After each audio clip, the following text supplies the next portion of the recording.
And then the second match would be as interesting as the first one because New Zealand and England will lock horns with each other. Both of them come from the winning momentum. They've won both their matches so far. But who, according to you, has a slight edge in today's match there, Yash? That should be easy. I think so. England is the answer. Hmm. New Zealand have a great batting lineup, but their bowling lineup is not as good as their batting lineup. And if you just remove the top three of New Zealand, then it's going to be troublesome for New Zealand. Like for example, you saw England in the last game; they lost their 5 wickets for 90 odd. But Yeah. then Amy Jones and Catherine Brunt, and they also had Sophie Ecclestone still up there in the dugout. So there are chances that England has a lengthier tail and a good batting lineup and everything. But at the I'm same time, yeah, yeah. I'm personally waiting to see a Sophia Dunkley special today because we haven't really seen this in I Commonwealth just Games. hope that happens. I just hope that happens. Yeah. So that is again something that you can potentially have. But yeah, it's going to depend. I just feel it's 80-20 in favor of England. But I Hmm. would not want to see that because if England wins, they play India in that semis. So Yeah. it's going to be difficult.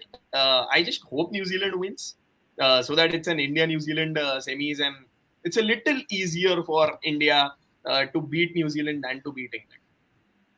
Yeah, with the Indian perspective, we can always do that match, but it would be an important game for both the sides. Both the sides would want to continue their domination, of course.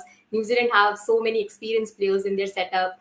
We are also waiting to see that Amelia Kerr performance coming in. We haven't seen it in the recent times in the Commonwealth Games, especially. But when I was talking about Sophia Dunkley, I mentioned it because when we had a chat with Danny Wyatt, she said that look out for Sophia Dunkley. She's been amongst the runs. She's in a beast mode, and probably today we might just see her go get go to that go to her zone and get those big innings for England because it will be important come the gold medal and the silver medal whatever match is coming. So it will be interesting to see who's your player to watch out for.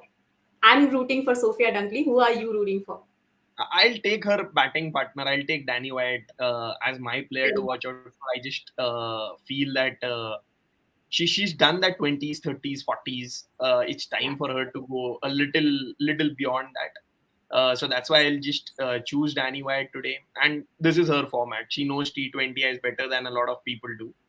But the So big news is that England are going to miss Heather Knight for the rest of the tournament. They are running with a 14-member squad. Heather Knight yeah. has been ruled out of that competition, and will she's still going to be in the dugout. So that's a little bit of a good news. But at the same time, she's not going to be on the field. Natalie Silver is an able captain, but end of the day, I just hope England don't miss Heather Knight a lot. They have a lot of capability. There is Alice Capsey, Maya Boucher, a lot of players. But end of the day, your captain is your captain. Your captain is your captain, certainly, and there would be this. This is an unfortunate thing for England, but I and Yash, we both are rooting for the openers, the England openers. So it would be great to see if they start the innings on a very positive note and prove both of us right. We'll find that out tomorrow when we join you guys. But this was all about today. We'll join you with the updates of today's matches in tomorrow's live. So make sure that you tune in to Women's Cricket Zone for all the updates on women's cricket. Throwers is a home fire extinguisher. When you have small fire at your house, use Throwers. You